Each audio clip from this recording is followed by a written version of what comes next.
Skeptics said, she said, I think you're leaving money on the table by not making it known you'll talk Bravo one-on-one for a fee. People who can't afford it, which my fees are actually very reasonable, so you all could afford it. People who can't afford it will complain about the price and market it for you. So thank you, Skincare for Skeptics. My real point of bringing this up is in the midst of the podcast consulting and the business consulting and the life coaching that I do for an hourly, or I'll do it in half an hour increments. Somehow Bravo has gotten mixed in there. If you would like to pay my fee, and people do, and sit there and one-on-one talk to me about Teresa or Melissa or any of the things going on in Bravo, I am available. So I guess I haven't made that very clear, but somehow in all this consulting business, people book me for an hour at a time to just talk Bravo. So thank you, Skincare for Skeptics. When she says I'm leaving money on the table, I was doing this anyway, but I guess I never made that clear enough. So book me for business consulting, podcast consulting, life coaching, or if you just want to fucking talk about RHONJ or Tamra, the rat that scurries for an hour or half an hour, I'm available to be booked. And let me make that very clear. The second thing is, yes, I live in the Hamptons in the summer. Yes, I am in Sag Harbor. Yes, I live 30 seconds from American Hotel. Yes, it has been absolutely insane here. People have slipped into my DMs. Main Street yesterday was insane. We had every news crew on Main Street all day. You know, everything happens in the Hamptons over the summer, but at the end of the day, we like our quietness on a Monday. So Justin Timberlake getting arrested for a DUI was not in the cards, and it was as crazy as the news has made it out because the news descended upon Sag Harbor. And they were here on Main Street all day. I live literally across the street, and I was at American Hotel that night, and I left early, and I did not see Justin Timberlake, but my friend was there. She said she left at 11:30 and he was still there. And she said it was true that he was going around and asking for drinks from everyone. I love Justin Timberlake. Sorry, I have something in my mouth. I one time was drinking next to him at the Waverly Inn. Anyone been to the Waverly Inn in New York? And I was like, who the fuck is this guy sitting next to me? Barely sick. I was like, get away from me. You're sitting so close. Then after like 2 hours, I realized it was Justin Timberlake. And I'm like, oh, I'm in love. Anyway, the Hamptons has been as crazy. And I don't know. It's fun when it's like right across the street from you, but crazy. I don't know why you don't have a driver. Never drink and drive. And let me tell you, it's not a, it's here's a neighbor of mine just asking about it now. SAG was insane because of Justin. Oh my God, where are you? Where are you? Okay, so it really was that crazy. Now, let's get into the Kenya of it all. Kenya is still indefinitely suspended. We don't know anything new, at least as of this morning when I'm recording this. I have mixed feelings. The longer it goes, it's just like when I say, is this show coming back or not? The longer something goes, the longer we get used to, we're starting to picture in our minds an RHOA without Kenya. It's starting to become like, oh, we can actually picture that. Here's the thing, though. You know, again, it's just because now we're going to get into Danielle Staub in a second, who I think is an icon.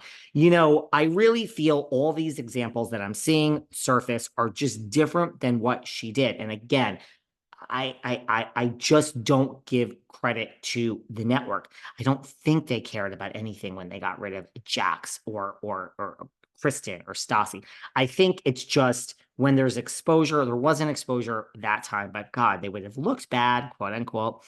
This is, I do think that there is a legal exposure here by Kenya taking these pictures and putting them up that did not exist in any other situation. I said before, everything Tom did and Ariana did allegedly to Rachel was done off air. You know, Danielle Staub, who I think is a total icon. I love Danielle Staub. I have spoken to Danielle Staub recently. I have nothing but great things to say about Danielle Staub. I do think her situation is different. Like, look, I understand the guys. I think it's disgusting that they're sitting around and they're watching this porn, which was on Pornhub, and they're talking about her porn, and they're, you know, Gorga and Aiden and And all of them, oh my God, my friend is at American Hotel. Should I come say hi? Say hi. I was there last night before JT. Okay, so anyway, my point is that I'm trying to make is that I do think this is different because they never showed the porn. They never put the pictures of Danielle up. So I think it was disgusting. I agree with everything.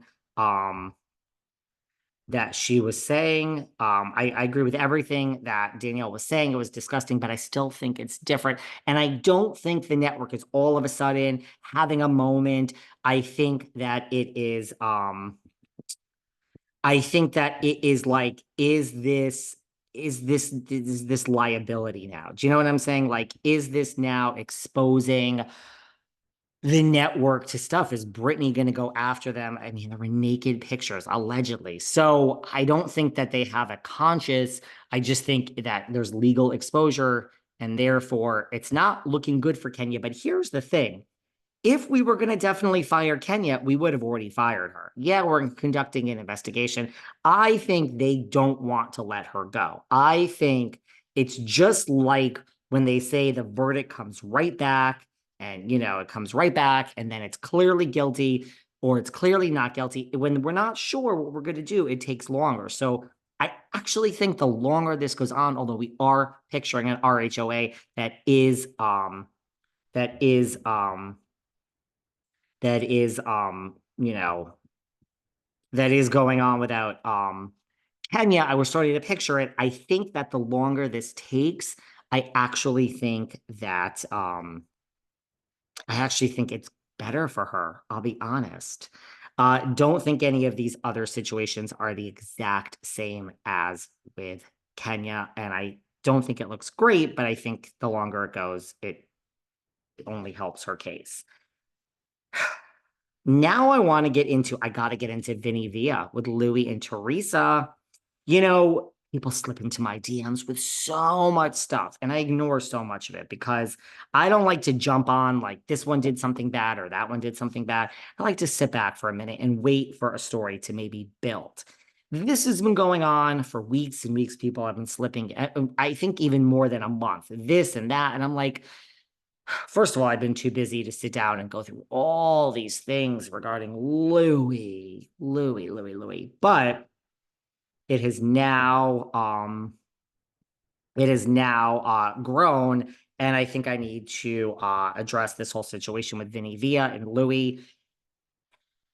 I mean, it's not looking good. I'm really gonna just go out on a limb and say it's not looking great for Louie. It's just not.